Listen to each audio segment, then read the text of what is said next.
Hello and welcome to another live of Sport Intellect. And here I am joined by Jiran and Abel. Hello and welcome to this Thank live. you. Hey And guys. Hey. Hey everyone. so let's talk about Mumbai Indians versus KKR, the preview of yesterday's game, and how Mumbai and KKR did actually. So, what do you guys think were the turning points of the game? Actually, Pat Cummins, 56 of 15 was the turning point of the game. I feel. What about you guys? Jen, you can start first up.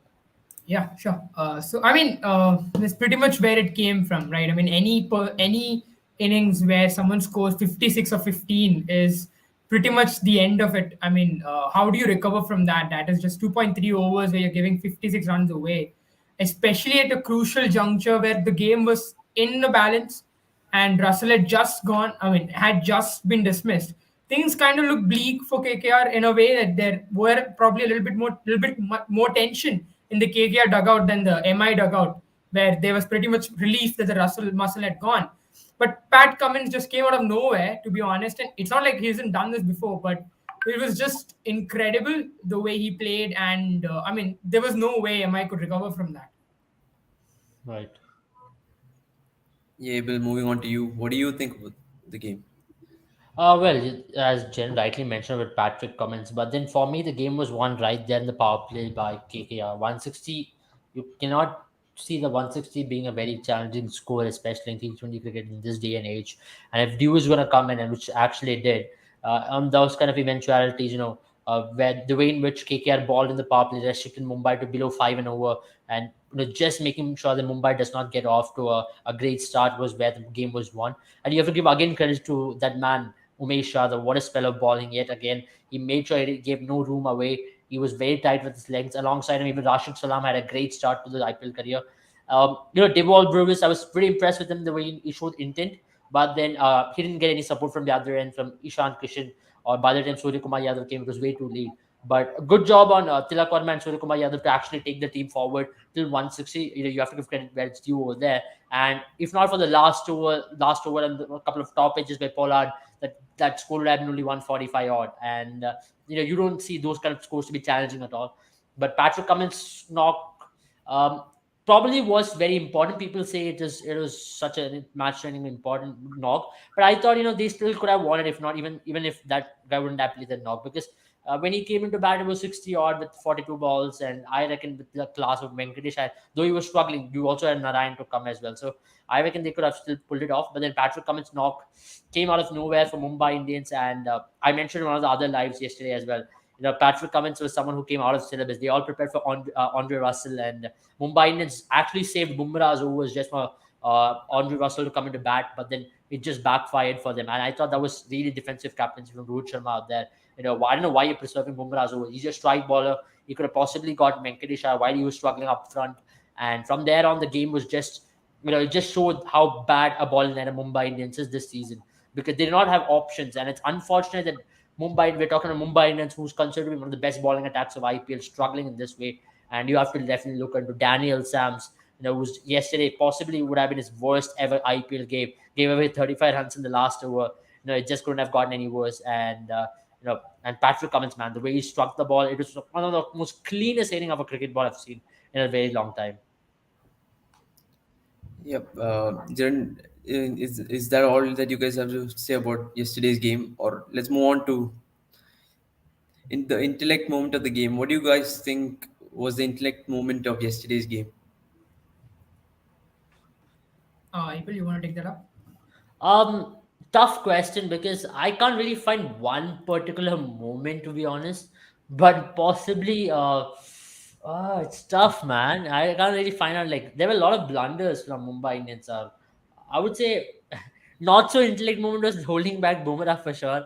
It's easy to pick the not so intellect moments, but I also like the way how for example, how Surya Kumar Yadav came out there attacking the spinners. He made sure that Sunil Narayan and Varun Chakravarti did not settle down.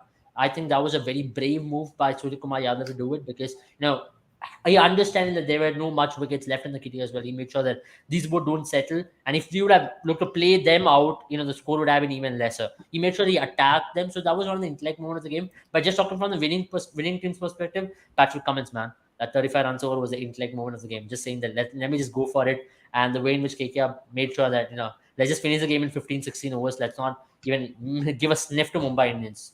So that was intellect moment of the game. I think we can't look past Patrick Cummins, innings yesterday, and probably the match would have gone on a little longer if Pat Cummins hadn't done it, and especially someone who of his caliber who didn't have a very good day with the ball. I think my ending moment of the game would be the same. He realized that Bumrah is coming up, Timal Mills might come up, and even someone like Basil Thampi on a day can ball well the death. So he went after Daniel Sams, probably the weakest of the links of the Mumbai bowling attack, which is not that difficult to point out because there are a lot of weak links in that bowling attack. But the idea that he went after Daniel Sams, losing all hell over them and just going after him and getting that 35 runs or how much ever he got was probably the intellect moment of the day, where he just ended the game in the 16th over and no one saw it coming. Not even Shreyas Iyer.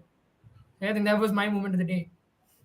Yeah, my Right. moment of the game would be Russell's wicket, which actually made way for Pat Cummins. Yeah, what do you have to tell about that, Samki? Because do you reckon Russell is having a clear struggle in his short ball yet again, and teams are actually targeting him?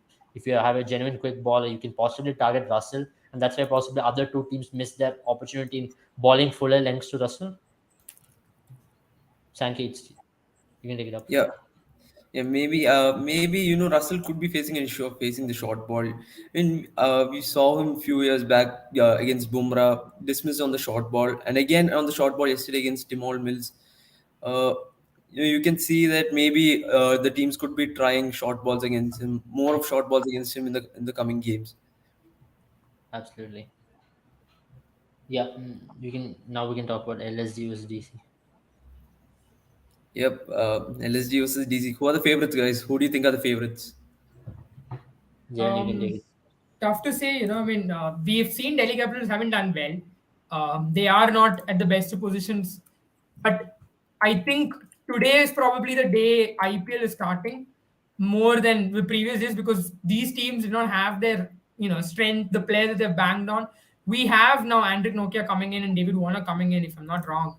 And if that's the case, then obviously we know the fact that them coming in suddenly boosts this team up, and that is probably what they were missing. So Delhi is not the same Delhi that we saw previously, but LSG, what a tournament they are having.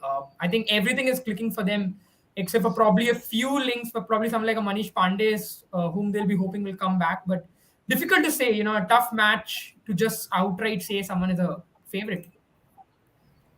Right. Right. I also think the same, but I think Delhi Capitals will start favorites today, considering I considering think there's a David Warner. Manish Pandey is missing out, so they have gotten Krishnappa Gautam. So this is interesting now. So Manish Pandey is not going to be Right. firing today. Yeah, whatever. Having said all that, but I think LSG haven't really faced a big challenge in this tournament so far. I reckon they've faced a depleted bowling attack of Chennai Super Kings, and they came up against a less confident Sunrisers Hyderabad. So the biggest challenge of the LSD will be today, and captaincy of KL Rahul as well. Because I thought last match Sunrisers Hyderabad just bottled it from what I can possibly read of that game. It should have been won. It should have been won in the 19th over at least by Sunrisers Hyderabad. But just to bottle that game, it was just poor cricket from Sunrisers Hyderabad. So, considering that, I reckon today is going to be the biggest challenge of Lucknow Super Giants, and they're going to be up against a very good Delhi side. Now you're going to have an Anvik Nokia. They're going to have possibly David Warner as well, who's going to be starting today. So, and you spoke about Manish Pandey missing on. It was a call which they had to make, considering the depth they already had in the batting.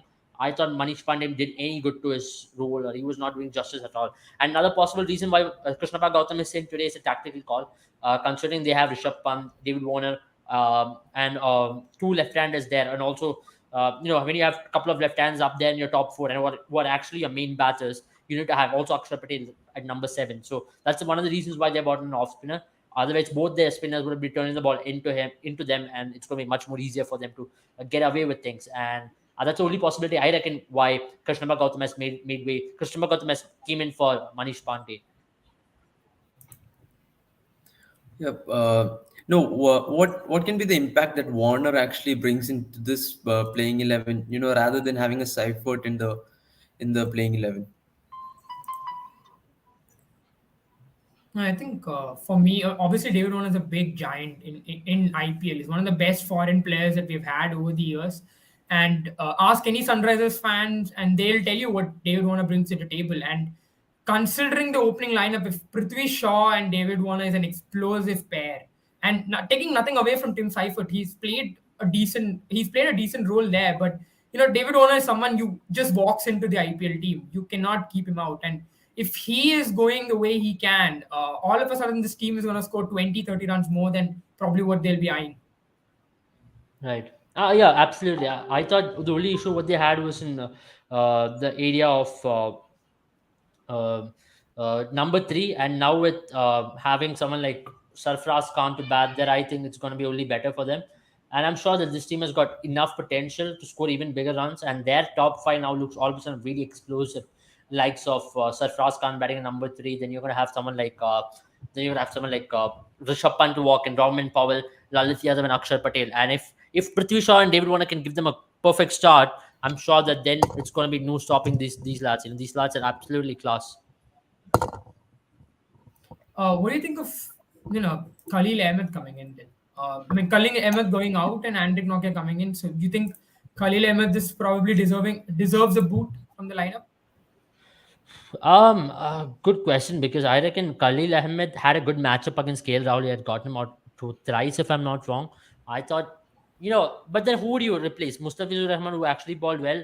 And I reckon, Mustafizur brings in a different element as well, especially if the pitch is holding a little bit. You could possibly ball up front in the middle overs and also in the death. That's something like like a Harshal Patel kind of a baller, what he is. And that's an added value, right? But Khalil Ahmed also brings in left arm pace. He can ball up front, and also in the death, he has definitely improved on his death bowling ability. I'm sure it would have been a tough call for Delhi Capitals to remove Khalil from the starting lineup. But then considering what Mustafizur Rahman also offers, he had a great game last time around against Gujarat Titans. And considering all these factors, I believe now, of course, you have to bring in Anvik Nokia for sure. He's one of the really retentions from when you talk about the fast bowling department, and they've trusted in him heavily. And it's going to be interesting to see if he's going to be in rhythm straight away, because he hasn't played a lot of cricket since last IPL as well. So very interesting to see how he goes about it from here on. And if he has a good match, I'm sure that Delhi Capitals will be on top of on top of Lucknow Super Giants, because I seriously see some big holes in Lucknow Super Giants, which could be exposed as well if you are really up there. If Delhi Capitals are going to take the attack on to Lucknow Super Giants, I would like to see how Lucknow Super Giants really succumbs to those kind of pressure, and how they're able to compact that as well. So this is going to be an interesting game. Yep. Any key matchups that you guys would like to bring up? Actually, I would like to bring up a matchup of Ravi Bishnoi and David Warner, that he has been dismissed twice in 4 balls by this youngster. So, what do you guys think of this matchup? Which could be can this be crucial in today's game? Right. Yeah, I mean, there are two matchups. KL Rahul was Akshar Patel as well. Akshar Patel has dismissed KL Rahul 2 times in 14 balls. And David Warner has only managed to score 5 runs in 4 balls. So he's been dismissed twice, and he's just averaging 2.5. So that's a very interesting matchup which Sankey has brought in. I think one thing which I've always seen with David Warner is when he's facing a Chinaman bowler who's taking the ball away, or a leg spinner who's bowling googly, or an off spinner, he actually tends to struggle when he tries to cut him away, or he's unable to actually read the ball. I know it's surprising that a batsman of this quality is still figuring out how to play a wrong one or a variation which is alien to him. So I won't be surprised if they actually bring in Ravi Bishnoi in the power play just to combat the Warner threat. And I'm also not going to be surprised if Akshar Patel balls in the power play to get rid of KL Rahul. So it's two spinners who are going to be who's going to play such a big role for their respective teams. And I'm also keenly interested to see how Kuldeep Yadav will go today. He's had a good IPL so far, and if Kuldeep Yadav has always troubled someone like Quinton de Kock as well. So I'm going to be watching out for that matchup as well. If Quinton de Kock doesn't get away, and if Rishabh is going to bring in Kuldeep Yadav, how is he going to put him away, or how is he going to score runs against him? So pretty excited for this game and this matchups especially. Jaren, over to you. I think talking about the three matches that you guys have brought up, someone like Ravi Bishnoi has been so good against the left-handers, and it's not often when you see someone who's a leg spinner do well against left-handers as well as Ravi Bishnoi does. But I think the trick to that is his googly is a bit more flatter and quicker. It gets a little bit more, and he brings it away from the angle. When he's bowling round the wicket to left-handers and he tries to take the ball away. So it's going to be interesting how he balls to David Warner, and David Warner's going to hold the key of this in the way they start their innings and pace their innings as well. I'm a bit surprised, I mean, I did not expect those kind of figures for Akshay Patel against the quality of KL Rahul. I mean, I was not aware of this matchup until Abel brought it up, but pretty interesting to see how that's going to work out as well. Yeah. Right. And actually, what do you guys think that actually Quinton de Kock might actually do well here? Just because actually we saw that Delhi had Ashwin actually last year actually could tackle de Kock, and as we saw in the previous game, Washington Sundar actually not uprooted him, but actually got him last match. So maybe Quinton de Kock could go a long way this game because like he could miss that off spinning option here for Delhi. Maybe not Naksar Patel who could do it. They Maybe that's have where I think Kuldeep Kuldeep Yadav Yadav is going to ready. come in. He can take the ball away, and that's Yeah. pretty much. You can look at it like that fashion that the ball is going away from him, and Kuldeep Yadav has the googly as well. So I think he's much more of a threat. It's going to Hmm. be and Quinton does need a quick start because his place in this team is actually under question as well. With Evan Lewis probably, looking like a contender for the opening spot, and if that's the case, they might look at dropping him, especially when Marcus Stoinis comes back. Yes. So, just talking about uh, Kuldeep Yadav as well. I reckon just bringing in Kuldeep Yadav threat, he is going to be potent against a right hander and also a left hander. So it's as good as not having an off spinner, or as good as having an off spinner, or even better than that, because off spinner can take the ball only on one side of the left hander. But then if you bring Kuldeep Yadav, you can also ball to a right hander at the same time to a left hander, and also keep the run rate in control. If he has a good game, if Kuldeep Yadav is in rhythm, he's a better bowler than both any off spinner in the world. So I reckon that's where I personally would prefer Kuldeep Yadav over having a Lalit Yadav to ball in the power play. So far, Kuldeep Yadav has shown signs that he's in good rhythm, and he's getting all the confidence what he needs from the team management and also from Rishabh Pant. So it's going to be interesting to see how is he going to be managed through the course of the tournament, because you'll get bad games as you progress into the tournament, and there will be one of the games where he might go for 45 to 50, and how is he going to rebound from that? How is he going to come back out of those games? If it is today, I'll be very interested to see how is he going to come back in the next game. So Kuldiya is yet to face that kind of an onslaught from batsmen, because he's been bowling really well. He's been able to change the pace. His arm speed has changed as well. If you look at the technique in which he was bowling previously, he had a arm which is a drop faster, but now he has a better control over his non-bowling arm, if you've noticed him ball. So these are some of the things which I'm glad that he has improved upon, man, which he has changed, because this lad has also gone through a major injury over the last 5 months, where he had to undergo a surgery, then he had to rehab, then he missed out on the Ranji Trophy. So this is the only cricket he has gotten to play after a very long time. So very pleased for this kind of a player, because he's done so well for India whenever he's got an opportunity. And unfortunately, that there was a very big slump in his form, due to which he was dropped out of the team as well. Yep. Let's move on to fantasy teams actually. Who could be your vice captain and captain for today? Abel, on to you. Uh, I will keep David Warner as my captain today, and two reasons why. Uh, Possibly because of his form he is in. He's coming off a great Pakistan tour. He's used to the conditions out here now, and used to the subcontinental conditions at least. So I'll keep him as my captain, and a vice captain I'll go for Anvik Nokia, uh, just because of the pace and the X factor he brings in. I'm very tempted to go with Rishabh Pant. I just have a feeling that today is Rishabh Pant kind of a day also. He'll possibly offer me a lot by doing stumpings and giving me catches as well. So I'll go with Rishabh Pant and also Anvik Nokia, I would say. Jaren, on to you. For me, I mean, I'll probably go with an Evan Lewis because he's looking red hot form, and he could be that the enforcer who comes in and who does a bit of a damage.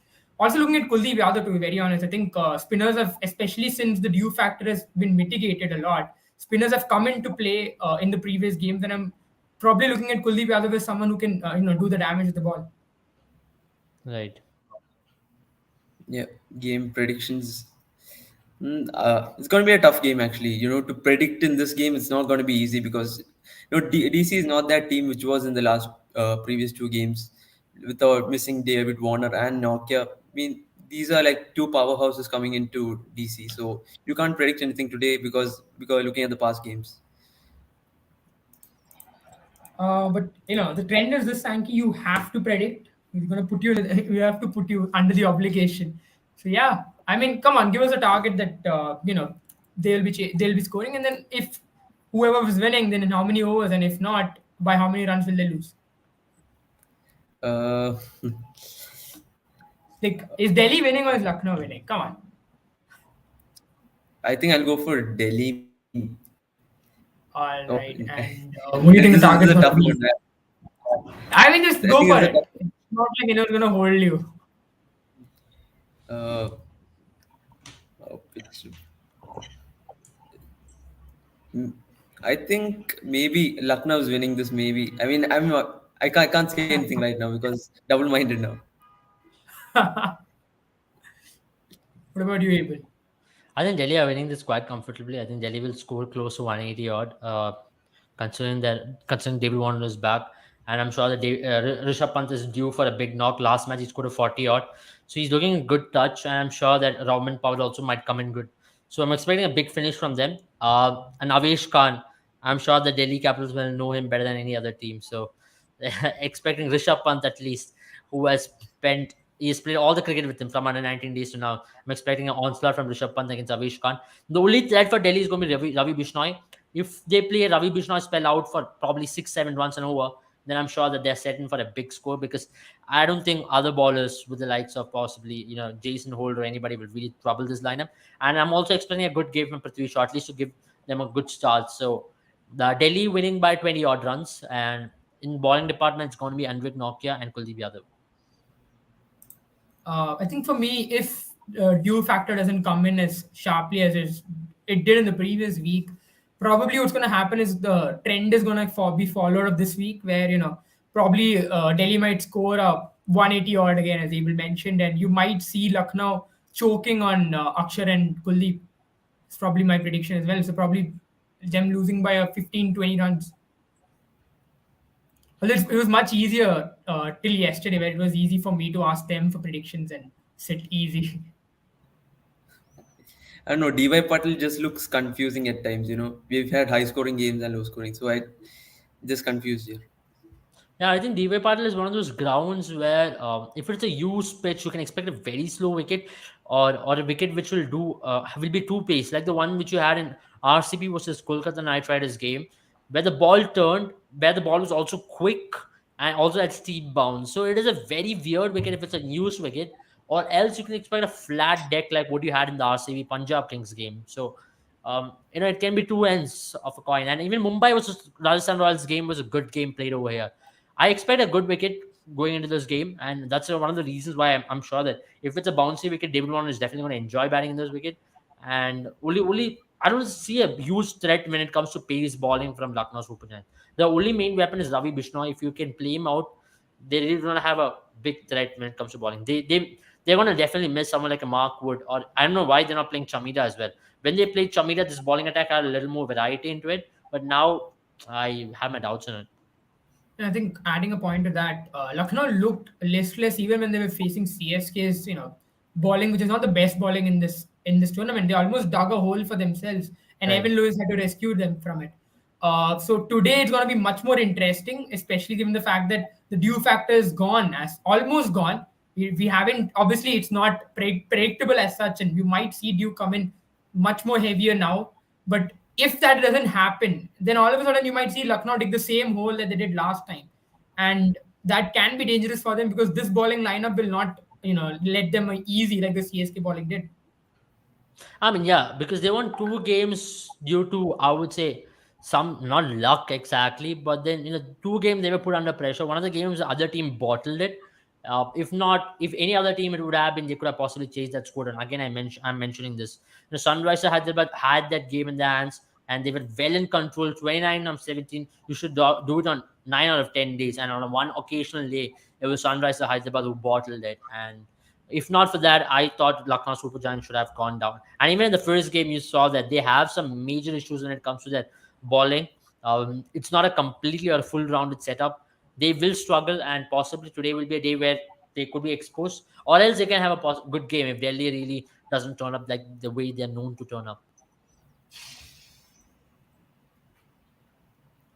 Yep. I guess that's it for today's preview.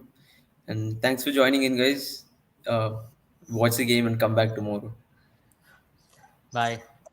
Bye, guys.